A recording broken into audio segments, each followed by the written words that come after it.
नमस्कार एस्पायरंट्स, कशा आहात सगळे? तर स्वागत आहे आपल्या यूट्यूब चॅनलवर एबी क्रॅकिंग मंत्रा.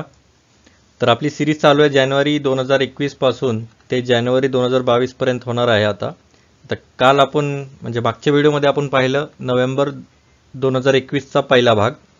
तर आज आपण पाहूया नोव्हेंबर 2021 चा भाग 2. तर चला सुरू करूया व्हिडिओला. जर तुम्ही ही सिरीज पाहिली नसेल तर इथं पाहू शकता, इथं आय लिंक आहे. तर इथं पूर्ण सिरीज आहेत जानेवारी 2021 पासून ते आत्तापर्यंतचे. ही माझ्याबद्दल थोडीशी माहिती हे तुम्ही वाचून घेऊ शकता. तर नोव्हेंबर भाग 2 मध्ये आपण पाहणार आहोत अवॉर्ड, सिक्युरिटी, स्पेस आणि एन्व्हायरमेंट. तर अवॉर्डपासून स्टार्ट करूया. तर आपले काही प्रश्न आलेले राज्यसेवा 2021 मध्ये. तर ते कुठले कुठले प्रश्न आले जर तुम्ही पाहिले नसेल तर इथं आय लिंक आहे, तर इथं पाहू शकता. आणि आपले भरपूर एक 2 ते 3 वर प्रश्न तर ऑलमोस्ट एक अवॉर्ड्सवरच होते. तर ते कुठून आलेत ते पण मी सांगितलं, कुठल्या व्हिडिओमधून आलेत तर ते तुम्ही इथं आय लिंकवर पाहू शकता. तर आता पहिला प्राइज आहे नोबेल प्राइज 2021 चे. तर ह्याच्यावर पण एक प्रश्न आलेला, तर आपलं थोडंसं लेट झालं, नाही तर ह्यामध्ये पण अजून एक प्रश्न आला असता. तर नोबेल प्राइज ची फील्ड कुठली आहे, रेसिपियंट कोण कोण होते आणि त्यांचं कॉन्ट्रीब्युशन कशामध्ये आहे, तर त्यासाठी त्या कॉन्ट्रीब्युशनसाठी त्यांना प्राइज देण्यात आलाय. जनरली राज्यसेवा जी आहे ते फील्ड आणि रेसिपियंटवरच जास्त विचारते, म्हणजे कुणाला भेटले आणि कुठल्या फील्डमध्ये आहे. तर पहिला आहे chemistry, Benjamin list, David WC मॅकमिलनला. त्यानंतर फिजिक्स, स्युकुरो मनाबे, क्लॉस हेसलमेन आणि जॉर्जिओ पॅरिसी, म्हणजे क्लॉस हेसलमेनलाच भेटलेला आता यावेळेस ह्या प्रश्न आलेला राज्यसेवामध्ये. त्यानंतर मेडिसिन, डेव्हिड ज्युलियस, आर्डेम पॅटापाउशियन. त्यानंतर पीस प्राइज, मरिया रेसा, डिमिट्री मुरातोव. त्यानंतर लिटरेचरसाठी अब्दुल रजाक, जे पाकिस्तानचे क्रिकेट प्लेअर आहेत, तसं लक्षात ठेवू शकतात त्यांना. त्यांनी छान लिटरेचर लिहिलं असं गुरुना. त्यानंतर इकॉनॉमिक्स, डेव्हिड कार्ड, जोशुआ अँग्रिस्ट, ग्युडो इम्बेन्स. तर हे सारखं रिवाइज केल्यानंतर एक लक्षात राहतील नाव, त्याचं काही एवढा मोठा इश्यू नाहीये. आणि नोबेल प्राइजबद्दल मी पूर्ण माहिती सांगितली. जानेवारीचे व्हिडिओ जर तुम्ही पाहिले असतील तर पूर्ण नोबेल प्राइजची पूर्ण हिस्ट्री सांगितली मी, तर ते तुम्ही पाहू शकता. तर चला नेक्स्ट प्राइजकडे जाऊया. आता आहे अर्थ शॉट प्राइज 2021. अर्थ शॉट प्राइज विनर आता इंडियाचे विनर झालेत. ते क्लीन आवर एअर टकाचर इंडियामधले आहेत हे. तर हे पोर्टेबल मशीन असणार आहे, जे ॲग्रिकल्चर वेस्ट जे असतं ते फर्टिलायझर, म्हणजे जे पिकांच्या अवशेषांचे रूपांतर विक्रिय योग्य जैव उत्पादनांमध्ये करण्यासाठी हे केलंय, त्यांनी मशीन बनवली आहे. आणि क्लीन आवर एअर या गटामध्ये विद्युत मोहन यांच्या दिल्लीतील तकाचार या कंपनीला हा पुरस्कार मिळाला आहे. तसं म्हणजे त्यामुळे काय होतं, आता क्रॉप रेसिड्यू बर्निंग खूप जास्त होतं, म्हणजे जे शेतांचे जे कचरा असतो मेजरली ते जाळतात. आणि दिल्लीच्या आजूबाजूचे पंजाब, हरियाणा जे आहेत तर त्यामध्ये खूप असं प्रदूषण होतं, आणि ते प्रदूषण पूर्ण दिल्लीला पूर्ण असं सराउंड करतं. आणि जास्त वारं नसल्यामुळे ते दिल्लीमध्ये जास्त राहतं आणि ते धुकं पण खूप जास्त वाढत जातं. आणि तुम्ही ते खूप सारे ॲक्सिडेंट पण पाहिले असतील, ते धुक्यामुळे होत असतात. तर ते वाचवण्यासाठी एक खूप चांगलं राहील हे उपकरण, जी मशीन बनवली आहे ती त्यांनी. आणि हे फक्त जे ॲग्रिकल्चर रेसिड्यू आहेत तर त्याला फर्टिलायझरमध्ये, खत टाईपमध्ये पण ते कन्वर्ट करतात. तर ती अजून एक प्लस पॉईंट आहे. तर यासाठी त्यांना अर्थ शॉट प्राइज देण्यात आलाय. आता अर्थ शॉट प्राइज कुणी केलाय, तर हा अवॉर्ड सेटअप केलाय प्रिन्स विलियम यांनी. प्रिन्स विलियम जे रॉयल फाउंडेशनचे जे आहेत, म्हणजे ब्रिटनचे राजकुमार प्रिन्स आहेत ना, तेच आहेत ते. तर त्यांच्या charity founded by Duke and duchess of Cambridge आणि हिस्टोरियन डेव्हिड अटनबरो. तर यांनी हा इको ऑस्कर म्हणून संबोधित पण केलं जातं यांना. इको ऑस्कर पण म्हणतात त्याला, हे पण नोट करा तुम्ही. इको ऑस्कर पण म्हणतात त्याला, म्हणजे एन्व्हायरमेंटचा ऑस्कर काइंड ऑफ बोलू शकता तुम्ही. आणि जे सर डेव्हिड अटनबरो आहेत तर त्यांना इंदिरा गांधी पीस प्राइज पण देण्यात आला 2019 मध्ये. आणि हे जो प्राइज आहे अर्थ शॉट प्राइज, तर हा एस्टॅब्लिश केला आहे 2020 मध्ये. म्हणजे पहिल्यांदाच ही यादी जाहीर झाली आहे 2021 ची. ही पहिली यादी आहे. आणि 5 यामध्ये फायनलिस्ट असणार आहेत, जे 2021 आणि 2030 ज्यांनी development solutions to fight climate crisis, जे क्लायमेट क्रायसिस चालली आता खूप सारे, तर त्याला रोखण्यासाठी जे करतील, म्हणजे कुठल्या कुठल्या फील्डमध्ये ते आपण पाहूच खाली, पण त्यासाठी हा योगदान महत्त्वाचं राहील. तर त्यांना हे देण्यात येणार आहे. आणि प्राइस किती मनी असेल तर 1 मिलियन युरोज. आणि winners will be chosen by the Earthshot Prize Council, म्हणजे अर्थ शॉट प्राइज काउन्सिल हे विनर चूज करतील. आणि दरवर्षी 5 विनर घोषित करणार. हे जे 5 SDG गोल्स आहेत आपले, ते कुठले कुठले, तर restoration and protection of nature, मग air cleanliness, ocean revival, waste free living आणि क्लायमेट ॲक्शन. आणि आत्ता जे आहे ते क्लीन आवर एअर, ते हे एअर क्लिनलीनेसमध्ये आलं, तर त्या गटामध्ये आपल्याला भेटलंय. टकाचार या कंपनीला. तर ठीक आहे, नेक्स्ट इश्यूकडे जाऊया. आता आहे शांती स्वरूप भटनागर अवॉर्ड 2021, म्हणजे शांती स्वरूप भटनागर पुरस्कारचे विजेते. तर हा ॲक्च्युली इंडियाचा हायेस्ट सायन्स अवॉर्ड असतो आणि आत्ता सध्या 11 सायंटिस्ट यांना देण्यात आला आहे, कारण की जे council for scientific and industrial research आहे त्यांना 80 वर्ष पूर्ण झालेत. तर त्यासाठी 11 सायंटिस्ट यांना देण्यात आला आहे हा अवॉर्ड. आता रेसिपियंट कोण कोण होते या अवॉर्डचे, तर सायन्स अँड टेक्नॉलॉजी या फील्डमध्ये तर अमित सिंग आणि अरुण कुमार शुक्ला, हे लक्षात ठेवा नावं. ॲक्च्युली 11 आहेत टोटल, पण मेजर तर हे 2च आहेत. तसे सगळेच आहेत, तुम्ही पूर्ण यादी पण पाहू शकता जर गुगल केलात तर, पण मला वाटतं हे 2 नावं खूप महत्त्वाची आहेत. तर ठीक आहे, नेक्स्ट इश्यूकडे जाऊया. आता आहे राईट लाईव्हलीहूड अवॉर्ड 2021. तर राईट लाईव्हलीहूड अवॉर्ड हा दिल्ली बेस्ड एन्व्हायरमेंटल ऑर्गनायझेशन आहे लाईफ, तर या संस्थेला हा अवॉर्ड देण्यात आला आहे. आणि हा अवॉर्ड म्हणजे स्वीडनचा अल्टरनेटिव्ह नोबेल प्राइज बोलू शकता तुम्ही, किंवा स्वीडनचा पर्यायी नोबेल पुरस्कार म्हणून हा आंतरराष्ट्रीय सन्मान ओळखला जातो. आणि जे हे लाईफ फाउंडेशन आहे, म्हणजे लाईफ म्हणजे काय, legal initiative for forest and environment, तर हे जो फुल फॉर्म आहे. आणि हे फाउंड केले 2005 मध्ये बाय लॉयर्स, कोण ऋत्विक दत्त आणि राहुल. तर हे एक लक्षात ठेवा. बाकी तर तेच आहे की एन्व्हायरमेंटचे जे थ्रेट्स आहेत खूप सिग्निफिकंट, त्याला फाईट द्यायची आपल्याला. जसं की आता कन्स्ट्रक्शन चाललं आहे बॉक्साईटचं खूप ओडिसामध्ये, हायड्रो पॉवर प्रोजेक्ट आहेत अरुणाचल प्रदेशमध्ये. तर असे थोडे जे कन्स्ट्रक्शन जे एन्व्हायरमेंटला हानी पोचवतील, तर त्यांना हे रोखायचं आहे, स्टॉपिंग सच कन्स्ट्रक्शन. तर त्यासाठी ही फाउंडेशन लढत आहे. आणि लाईफ हा अवॉर्ड देण्यात आला आहे लाईफला, कारण की हे ग्रासरूट अप्रोच प्रदान करतात. ग्रासरूट म्हणजे काय, ग्रासरूट म्हणजे काय, एकदम ग्रामसभा किंवा जे लोकल अथॉरिटीज आहेत तर त्या लेवलपर्यंत जाणार हे, आणि त्यांना एम्पॉवर करणार, त्या कम्युनिटीजला, जे वल्नरेबल कम्युनिटीज आहेत कशामध्ये एम्पॉवर करणार, तर त्यांना प्रोटेक्ट करणार, त्यांचं जे लाईव्हलीहूड आहे, त्यांचं जे राईट आहे, तर त्यांच्यासाठी की त्यांना पण एक क्लीन एन्व्हायरमेंट भेटायला पाहिजे. तर त्यासाठी हा अवॉर्ड त्यांना देण्यात आला आहे. बाकीचे दुसरे अवॉर्डीज कोण कोण होते, तर कॅमेरुनियन वुमेन राईट्स ॲक्टिव्हिस्ट मार्थे वांदू, त्यानंतर एन्व्हायरमेंटल ॲक्टिव्हिस्ट आहेत रशियाचे व्लाडिमीर स्लिव्याक, आणि इंडिजिनस राईट्स डिफेंडर आहेत कॅनडामधून फ्रेडा ह्युसन. तर असे हे सगळे दुसरे अवॉर्डीज होते राईट लाईव्हलीहूडचे. आता नेक्स्ट इश्यूकडे जाऊया आपण. आता आहे स्पेस आणि सिक्युरिटी. इकडं स्पेस आहे, इकडं सिक्युरिटीचे आहेत. Lucy mission. आता फक्त असं येऊ शकतं की लुसी मिशन कशाच्या संबंधात आहे. लुसी आता वाटेल आपल्याला, जर तुम्ही लुसी मूवी पाहिला नसेल तर पाहू शकता तुम्ही, खूप छान मूवी आहे. असं आहे की ते हे दर्शवतं की 100% जर आपलं ब्रेनचं युसेज झालं तर काय काय घडू शकतं. तर ते पूर्ण ही थीम आहे या मूवीची, तर ते तुम्ही पाहू शकता. लुसी मिशन नाही आहे, फक्त लुसी आहे मूवीचं नाव. स्कारलेट जोहान्सन आहे त्याची ॲक्ट्रेस, मेन लीड ॲक्ट्रेस. तर ते तुम्ही पाहू शकता. आता हे लुसी मिशन काय आहे, तर हे नासाचं आहे. त्यांचं ज्युपिटर प्लॅनेट एक्सप्लोर करण्यासाठी हे करण्यात आलं आहे. तर हे एवढं लक्षात ठेवा की लुसी मिशन कशाच्या संबंधात आहे. त्यानंतर इन्स्पिरेशन 4 हे एक स्पेस फ्लाईट असणार आहे, स्पेसएक्सकडून सोडण्यात येईल. ही first all civilian space flight असणार आहे. म्हणजे काय, तर या अभियानात स्पेसएक्सच्या रेझिलियन्स नामक स्पेसएक्स क्रू ड्रॅगन अवकाश कुपीमधून 4 व्यक्तींना आपला प्रवास पूर्ण केलेला हा. आणि या 3 दिवसीय मानवी उड्डाणात प्रथमच सर्वजण खाजगी नागरिक किंवा यात कोणतेही व्यावसायिक अवकाश यात्री म्हणजे एक ॲस्ट्रॉनॉट्स नव्हते, यात सिव्हिलियन्स होते. तर हे असणाऱ्या क्रूने पृथ्वीभोवती फेरी मारली. म्हणजे कसं आपण राऊंड मारतो ना, चक्कर मारतो एक, तसं 3 दिवस यांनी चक्कर मारलं. आणि हे सगळे ॲस्ट्रॉनॉट नव्हते, सिव्हिलियन होते, म्हणजे आपल्यासारखे नागरिक होते नॉर्मल. तर हे इन्स्पिरेशन 4 हे स्पेसएक्सचं पहिले संपूर्ण नागरी अवकाश अभियान होतं हे. त्यानंतर हे सगळे सिक्युरिटी एक्सरसाइजेस आहेत की सूर्यकिरण, इंडिया नेपाळ, समुद्रशक्ती, गरुड शक्ती आणि इंडो कॉर्पट हे इंडोनेशियाचे आहेत. त्यानंतर ऑस इंडिया म्हणजे त्याच्या नावातच आहे, ऑस्ट्रेलिया आणि इंडियाचा आहे हा संयुक्त सराव. त्यानंतर अजय वॉरियर युकेचा बरोबर आहे, आणि मित्रशक्ती श्रीलंका बरोबर आहे. तर ठीक आहे, नेक्स्ट इश्यूकडे जाऊया आपण.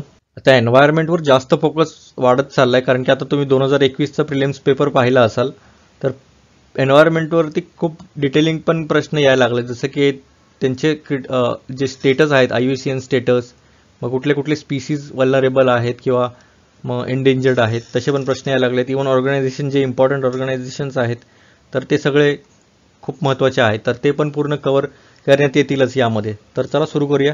तर आता पहिला आहे ग्लोबल क्लायमेट रिस्क इंडेक्स 2021. आता क्लायमेटचा रिस्क किती असेल तर ते डिटरमाइन करणारा हा इंडेक्स असणार आहे. म्हणजे किती खतरा असेल कुठल्या कंट्रीला जर क्लायमेट जर डिवास्टेट झालं, जसं की आता पूर वगैरे येतोच, तर जे आयलंड कंट्रीज असतात तर त्यांना जास्त धोका असेल, कारण की ते डुबून जातील. तर सगळ्यात जास्त पहिलं कुणाला आहे खतरा?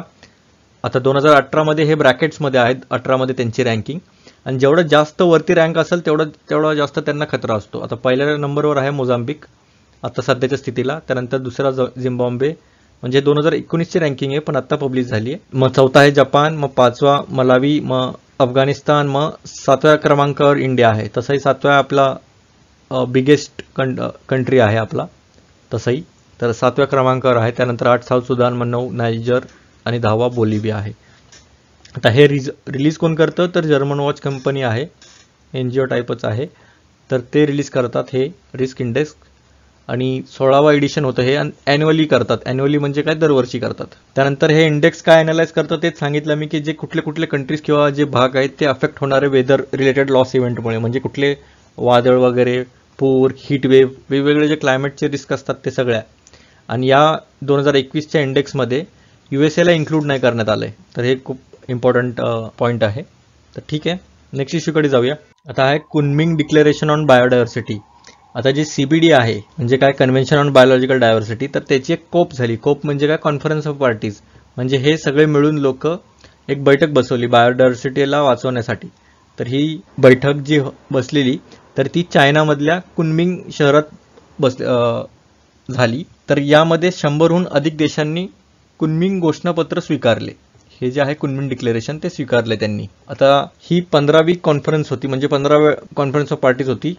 कशामध्ये? तर United nations convention on biological diversity in China. आणि ही एक बाइंडिंग इंटरनॅशनल ॲग्रीमेंट नाहीये, म्हणजे ही जे डिक्लेरेशन झालं ते बाइंडिंग नाहीये, पण जे ओव्हरऑल जी CBD आहे कन्व्हेन्शन ऑन बायोलॉजिकल डायव्हर्सिटी, तर ती बाइंडिंग आहे. ते पुढे पाहूयात आपण की CBD म्हणजे नेमकं यामध्ये काय काय येतं.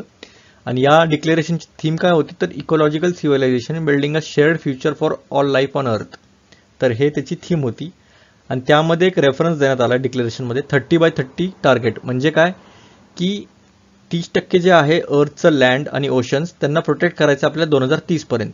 कारण की कसं आहे, आता पॅरिस ॲग्रीमेंटमध्ये आपण डिक्लेअर केलं की आपण 1.5 डिग्री सेल्सिअसपेक्षा जास्त नाही करणार आपण, म्हणजे जे टेम्परेचर आहे ते वाढवणार नाही.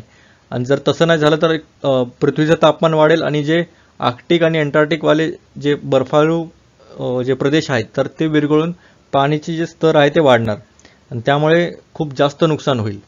जसं की क्लायमेट चेंज वगैरे तर ते झालंच, पण पूर, मग आता पण पाहू शकतो आपण चक्रीवादळ वगैरे खूप जास्त प्रमाणात वाढत चालले. तर ते मेजर कारण तर तेच आहे, पृथ्वीचं जे तापमान आहे ते वाढले. तर त्यासाठी हे बायोडायव्हर्सिटीचं आपल्याला खूप गरजेचं आहे सांभाळून राखून ठेवणं. तर आता आपण पाहूया CBDच्या अंतर्गत काय काय होतं. आता आहे पहिलं आता ग्लोबल इनिशिएटिव्ह काय आहेत आपण केलेत की बायोडायव्हर्सिटी आपली सेव्ह व्हावी.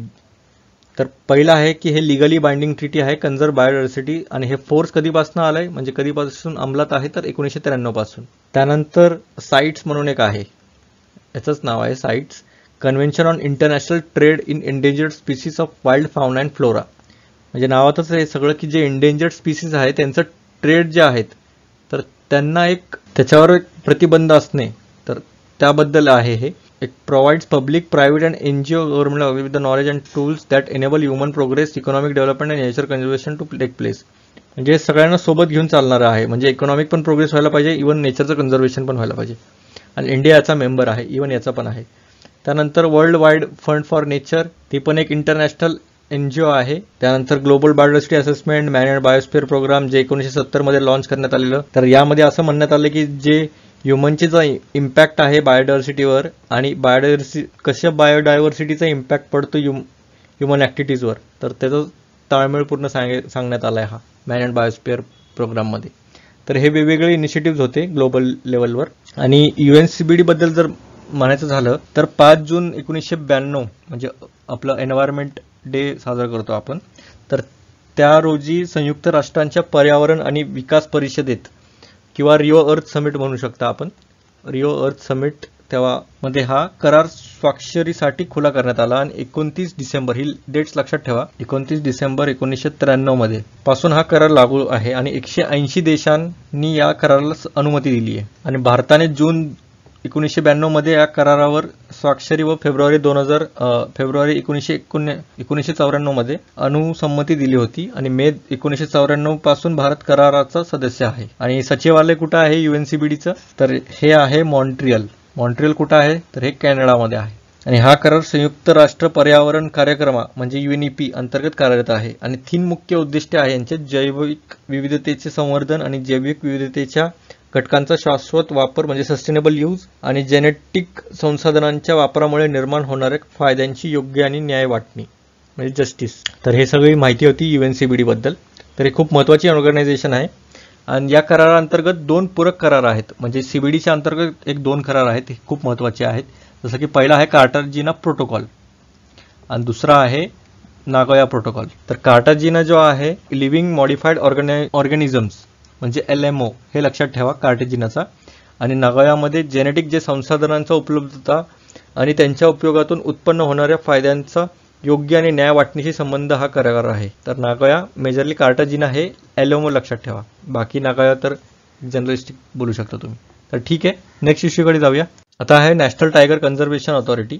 आता रिसेंटली छत्तीसगडमध्ये 2 जे टायगर रिझर्व्ह म्हणून घोषित करण्यात आले. कुठले गुरु घासीदास नॅशनल पार्क आणि त्यामोर पिंगला वाईल्ड लाईफ सँक्च्युरी. आता छत्तीसगडमध्ये कुठले मेजर नॅशनल पार्क्स आहेत ते आपण पाहणारच आहोत नेक्स्ट स्लाइडमध्ये. पण जी नॅशनल टायगर कन्झर्वेशन ऑथॉरिटी आहे तर हे डेझिग्नेशन देतं की हे कुठले टायगर रिझर्व्ह असायला पाहिजे का नाही. आणि हे भारताचं 53वं टायगर रिझर्व्ह असणार आहे. आणि Ramgarh Vishdhari wildlife sanctuary राजस्थानमधलं हे 52वं आहे. तर हे लक्षात ठेवा. म्हणजे दोघांना मिळून टायगर रिझर्व्हची प्रदान करण्यात आलं डेझिग्नेशन. आणि आता NTCA काय आहे, म्हणजे हीच अथॉरिटी काय आहे, तर एक स्टॅट्युटरी म्हणजे काय, हे ॲक्ट थ्रू बनण्यात आली. कुठल्या मिनिस्ट्रीच्या अंडर, तर ministry of environment, forest and climate change. आणि हे एस्टॅब्लिश करण्यात आले 2005 पासून. आणि कन्स्टिट्युटेड कुठल्या ॲक्टच्या अंतर्गत, जसं की मी सांगितलं हे स्टॅट्युटरी, तर कुठल्या ॲक्टच्या अंतर्गत येतं, तर वाईल्ड लाईफ प्रोटेक्शन ॲक्ट 72चं, ज्यामध्ये strengthening tiger conservation as per power and function assign to it. म्हणजे wildlife protection act majorly हेच होतं की जे टायगर कन्झर्वेशन करायला पाहिजे आपण. त्यासाठी आपण जे नॅशनल ॲनिमल आहे तर हे टायगर ठेवण्यात आलेलं. तेव्हा मेन रिझन हेच होतं की त्यांचं कन्झर्वेशन होत नव्हतं व्यवस्थित, त्यामुळे खूप शिकार वगैरे जास्त वाढलेले. कारण की तुम्ही जुने पिक्चर पण पाहिले असेल तर ते बघितलं असेल की हिरो म्हणतो की मी आता चाललोय शिकार करायला, शेर का शिकार करणे चलावू, असं काइंड ऑफ. ते लय बहादुरी कमवल्यासारखं सांगतात, पण हे चुकीचं आहे. आता नॅशनल पार्क्स अँड सँक्च्युरीज छत्तीसगडमधले कुठले आहेत ते पाहूया आपण. तर हे अचानकमार, मग संजय, मग भरनापारा, मग कांगर घाटी, पामेड, हे सँक्च्युरीज आहेत, नॅशनल पार्क्स आहेत. लालमध्ये जे आहेत हे सँक्च्युरीज आहेत आणि हे पिंक टाईपमध्ये आहेत ते नॅशनल पार्क्स आहेत. मग गोमर्दा, रायपूर त्यांची कॅपिटल आहे. मग इंद्रावती रिव्हर पण आहे त्यामध्ये. त्यानंतर बडलखोड, मग संजय ढुबरी. आपल्याला वाटेल हे वेस्ट बेंगॉलमध्ये असू शकतं डुबरी वगैरे. तर हे एक ओव्हरऑल ग्लॅन्स करून जायचं की काय काय येऊ शकतं यामध्ये. सारखं रिवाइज करा, कारण की आपल्याला ऑप्शन एलिमिनेट करायला पण सोपं जाईल. जर नाव आले आपल्याला माहिती असतात हे छत्तीसगडमध्ये, हे तर नसणार, दुसरं जर कुठलं स्टेट विचारलं तर हे पण एक नेक्स्ट लेवल जाऊ शकतात ते की नॅशनल पार्क. आता पण विचारायला लागले तसे कुठला नॅशनल पार्क कुठल्या राज्यामध्ये आहे. तर हे खूप आपलं कामच आहे. आता जे न्यूजमध्ये आलं त्याला एक डिटेलमध्ये जायचं. तर ठीक आहे, नेक्स्ट इश्यूकडे जाऊया आपण. आता आहे गँगेटिक डॉल्फिन. त्याचं सायंटिफिक नेम आहे प्लॅटानिस्टा गँगेटिका. यांचं राहणीमान कुठे असतं तर गँगीज, जे गंगा नदी आहे, मग ब्रह्मपुत्रा, मेघना आणि कर्णाफुली, सांगू रिव्हर सिस्टीम जे आहेत नेपाळ, इंडिया आणि बांगलादेश. हे लक्षात ठेवा, हे खूप महत्त्वाचं आहे. हॅबिटॅट विचारतात, सायंटिफिक ज्ञान नाही विचारणार तसं एवढं मेजरली. IUCN स्टेटस पण विचारतील. त्यानंतर हे कुठे सापडतात तर फ्रेश वॉटरमध्ये. आणि हे जनरली ब्लाइंड असतात, एसेन्शियली ब्लाइंड असतात. तर हे कशाचा वापर करतात तर अल्ट्रासॉनिक साऊंडचा वापर करून ते हंट करतात. म्हणजे जे बॅट्स, वटवाकूळ वगैरे जे असतात तर त्यांचं जे काम असतं तसंच हे पाण्यात करतात. जसं की त्यांनी अल्ट्रासॉनिक साऊंड अशी पाठवली आणि इथं फिश आहे समजा, तर त्याला धडकून परत त्यांना येतात, त्यांना कळून जाते की एक छोटी फिश आहे. तर त्या हिशोबानं ते हे करतात आणि त्यांना सुसू पण म्हटलं जातं. इवन तुम्ही मला सांगा, जर डॉल्फिन आणि शार्कमध्ये जर फायटिंग झाली तर कोण जिंकेल, तुम्हाला काय वाटतं? तर याचा आन्सर आहे डॉल्फिन जिंकणार. का माहिती? कारण की डॉल्फिनची जी शेपटी असती ना ती खूप फ्लॅट असते, मोठी असती आणि त्यांना टर्न करायला खूप सोपं जातं. आणि जसं की शार्क जे आहे ते खूप मोठं, एक ट्रेनच्या काइंड ऑफ एवढं मोठं असतं आणि त्याला टर्न करायला किंवा जी फ्लेक्सिबिलिटी आहे कंपॅरिझनमध्ये डॉल्फिनच्या, तर ते खूप कमी आहे. तर त्यामुळे काय करतं हे डॉल्फिन, ते असं फिरून फिरून पोटावर मारत जातं, जे त्यांचं डेलिकेट पार्ट असतो शार्कचा, तर तिथं खूप मारतं ते, आणि शार्क वैतागून मग निघून जातो. तसं बघितलं गेलं तर डॉल्फिन जिंकेल. पण जर समजा चुकीने जर डॉल्फिन शार्कच्या जबड्यात आली तर मग झालं, कामच झालं. मग ठीक आहे, ते जाऊ द्या, फन पार्ट जाऊ द्या. आता कन्झर्वेशन स्टेटस पाहूया गँगेटिक डॉल्फिनचं. तर इंडियन वाईल्ड लाईफ प्रोटेक्शन ॲक्टच्या अंतर्गत केलं आपण, तर त्यामध्ये शेड्यूल्स असतात, 6 शेड्यूल आहेत त्यात. आणि UPSCमध्ये 6वं शेड्यूल काय होतं ते विचारलेलं, तर प्लांट्सबद्दल असतं. पहिल्या शेड्यूलमध्ये खूप हायली प्रोटेक्शन भेटतं, जसं की आपले टायगर वगैरे आहेत, तर त्यांना म्हटलं तर डायरेक्ट तुम्ही बेकार पनिशमेंट्स आहेत, आणि ते असायला पण पाहिजे. आणि IUCN स्टेटस काय आहे, यांचं एंडेंजर्ड आहे, लक्षात ठेवा. ह्याच्यावर खूप जास्त फोकस करण्यात आलं आहे आता. त्यानंतर साईट्स मी जसं की सांगितलं, मोस्ट एंडेंजर्ड त्या साईट्समध्ये, याच्या अंतर्गत हे माहिती पाहिजे की साईटचं पण अपेंडिक्स 1मध्ये आहे. त्यानंतर CMS convention on migratory species, तर त्याच्यामध्ये पण अपेंडिक्स 2मध्ये पण आहे. हे म्हणजे सगळ्यात वल्नरेबल स्पीशीज म्हणजे एंडेंजर्ड आहे. एंडेंजर्डमध्ये काय ते तुम्ही पाहू शकता मागच्या व्हिडिओजमध्ये, मी पूर्ण कॅटेगरी ते पूर्ण डिटेलमध्ये एक्सप्लेन केली की वल्नरेबल काय, थ्रेटन्ड काय आहे. तर ठीक आहे, नेक्स्ट इश्यूकडे जाऊया. आता आहे ब्लू फ्लॅग सर्टिफिकेट. इथं ब्लू फ्लॅगच झाला आपला. तर हे काय आहे, तर मेजरली जे बीच वगैरे असतात तर त्यांना क्लीन करण्यासाठी हे सर्टिफिकेट देण्यात येतं. तर recently FEE foundation for environment education डेन्मार्कचं आहे, त्यांना अवॉर्ड करण्यात आले blue flag certification to Kovalam and Eden. म्हणजे कोवलम तामिळनाडूमध्ये आहे आणि एडेन पुदुचेरी. आणि हे जे आहे आपले टोटल 10 होतात आपल्या कंट्रीमध्ये. तर ह्या फ्लॅग सर्टिफिकेटबद्दल आपण थोडी माहिती जाणून घेऊया. तर इंटरनॅशनली रिकग्नाइज इको लेबल आहे हा, that is accorded based on 33 criteria. 33 criteria हे लक्षात ठेवा, 33 क्रायटेरिया आहेत आणि 4 मेजर हेड आहेत त्या अंतर्गत. म्हणजे काय, एन्व्हायरमेंटल एज्युकेशन देतात का इन्फॉर्मेशन, मग बेदिंग वॉटर क्वालिटी कशी आहे, मग एन्व्हायरमेंटल मॅनेजमेंट कसं आहे, सेफ्टी सर्व्हिसेस कशा आहेत बीचेसवरती. तर ते सगळं बघून एक ब्लू सर्टिफिकेट देतात ते. म्हणजे हे काइंड ऑफ चांगलं बीच आहे असं बोलू शकतो तुम्ही. तर आपल्या भारतात 10 आहेत टोटल, हे लक्षात ठेवा. आता आपल्याला तमिळनाडू, कोवलम आणि एडेन पुडुचेरी तर यामध्ये आपल्याला देण्यात आलं आहे. आणि FEE हे प्रदान करतात, अवॉर्ड करतात. आता हे अवॉर्ड असंच नाही देत, कुठले कुठले मेजर एमिनंट ऑर्गनायझेशन्स आहेत, खूप मोठ्या मोठ्या ऑर्गनायझेशन्स आहेत यामध्ये, जसं की UNEP, UNWTO, FEE, IUCN, हे 4 ऑर्गनायझेशन्स मिळून हे सर्टिफिकेट देतात. आणि ह्याला हे म्हणजे ब्लू फ्लॅग सर्टिफिकेटला बघून आपण इंडियाचं स्वतः इको लेबल काढलं आपण BEAMS, हे लक्षात ठेवा. BEAMS खूप महत्त्वाचं आहे. BEAMS म्हणजे काय, beach environment and aesthetics management services हे आहे. आणि आता भारतामध्ये कुठले कुठले आहेत ते 2 तर आहेत. आता मग Shivrajpur beach Dwarka, Ghoghla beach Diu, even आपल्याला पुळणं म्हणतात त्यांना, म्हणजे बीचेस म्हणतात. तर हे पण आपल्याला महाराष्ट्राच्या जॉग्राफीमध्ये पण विचारू शकतात. महाराष्ट्रामध्ये तर नाही आहे सध्या कुठलाही, हे पण येऊ शकतं की महाराष्ट्रामध्ये कुठला आहे का आपल्याकडं ब्लू फ्लॅग सर्टिफिकेशन. तर आता सध्या तर नाही आहे, पण येईल पुढे लवकरच. मग गुजरातमध्ये 2 आहेत, घोगला बीच, ॲक्च्युली हे दीवमध्ये, गुजरात पण नाही बोलू शकत, हे दीवमध्ये. मग शिवराजपूर बीच द्वारकामध्ये, मग पाबुदिरी,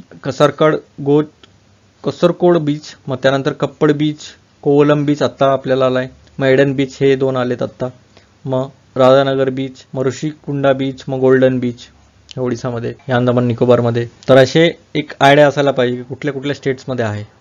तर ठीक आहे, नेक्स्ट इश्यूकडे जाऊया आपण. आता आहे ग्लोबल एअर क्वालिटी गाईडलाईन्स. आता हे गाईडलाईन्स असतात की आता तुम्ही PM, आता ह्याच्यात वेगवेगळे पॉल्युटंट असतात, तर त्या हिशोबाने एक वर्ल्ड लेवलवर एक गाईडलाईन्स असतात की या एवढे जर असतील तुमच्याकडे तर एवढं शुद्ध असेल तुमचं हे एअर वगैरे. तर ग्लोबल लेवलवर हे गाईडलाईन्स असतात. तर आता 2005मध्ये हे घोषित करण्यात आलं, डायरेक्ट आता 2021मध्ये, म्हणजे तब्बल 16 वर्षात हे आता चेंज करण्यात आलं आहे. तर पहिले PM 2.5 किती असायला पाहिजे, 10-25, तर आता हे अजून कमी करण्यात आलं, 5 आणि 15 केलं. तसंच हे वेगवेगळे पॅरामीटर्स त्यांनी खूप स्ट्रिक्ट नॉर्म्स केलेत आता सध्या तरी, अजून खूप स्ट्रिक्ट केलेत. आणि 2005मध्येच आपले जे भारत जे देश होतं ते 90% आपल्या म्हणजे दूषित या वातावरणात येत होतं. आणि इव्हन नॅक्समध्ये पण आपला ॲव्हरेज आणि 24 आवर मीन पण हे तर पाहू शकता तुम्ही. नॅक्स काय आहे, national ambient air quality standards, त्याचे पण कुठले कुठले पॉल्युटंट आहेत हे पण विचारले आहेत UPSCनं पण. आणि मला पण दाट शक्यता वाटते की हे यामध्ये पण विचारू शकतात MPSCमध्ये, आत्ताची येणारी जी आहे त्यामध्ये पण विचारू शकतात. आणि हे फर्स्ट इयर अपडेट जसं की सांगितलं 2005मध्ये होतं, आणि हे सगळ्या कंट्रीजला लागू होतं. जसं रिकमेंडेड एअर क्वालिटी लेवल्स तुम्ही एवढे ठेवायला पाहिजे ॲटलिस्ट, की तेवढे सेफ राहील ह्युमन हेल्थसाठी. तर ठीक आहे, हे कोण मेजरली प्रश्न असा येऊ शकतो की WHO म्हणजे कुठली organisation global air quality guidelines काढते, तर हे याचं उत्तर असेल WHO. आणि असं पण येऊ शकतं हे 3री आवृत्ती होती, 4थी आवृत्ती होती, तर ही 2री होती. कारण की पहिली हे होती आणि दुसरी डायरेक्ट आत्ता आली. तर ठीक आहे, नेक्स्ट इश्यूकडे जाऊया. तर इश्यूज तर संपलेत. केबीसी राऊंड आहे आता एमपी आहे, मल्टी डायमेन्शनल पॉवर्टी इंडेक्स बद्दल आहे हा प्रश्न. त्यानंतर पीएम मित्र पाक्स या स्कीमवरती आहे. तर हे प्रयत्न करा सोडवण्याचा आणि कमेंट सेक्शनमध्ये मला कळवा. जर व्हिडिओ आवडला असेल तर लाईक करा, शेअर करा, मित्रांना सांगा तुमच्या. मग जर आवडलं नसेल तर डिसलाईक पण करा. काय आवडलं नाही ते कमेंट सेक्शनमध्ये पण मला कळवा, म्हणजे मला पण कळेल, अजून थोडं इम्प्रूव्ह करत राहील मी पण. आणि सबस्क्राईब केल्यानंतर एक बेल आयकन येईल, त्याला क्लिक करा. आणि माझे जे हे पीडीएफ्स असतील ते टेलिग्राम चॅनलवर पण टाकलेत मी, आणि इव्हन डिस्क्रिप्शनमध्ये पण आहे व्हिडिओच्या. इथं खाली इथं बाण क्लिक केल्यानंतर तुम्हाला डिस्क्रिप्शन दिसेल, त्यामध्ये पण आहेत. तर ठीक आहे, धन्यवाद.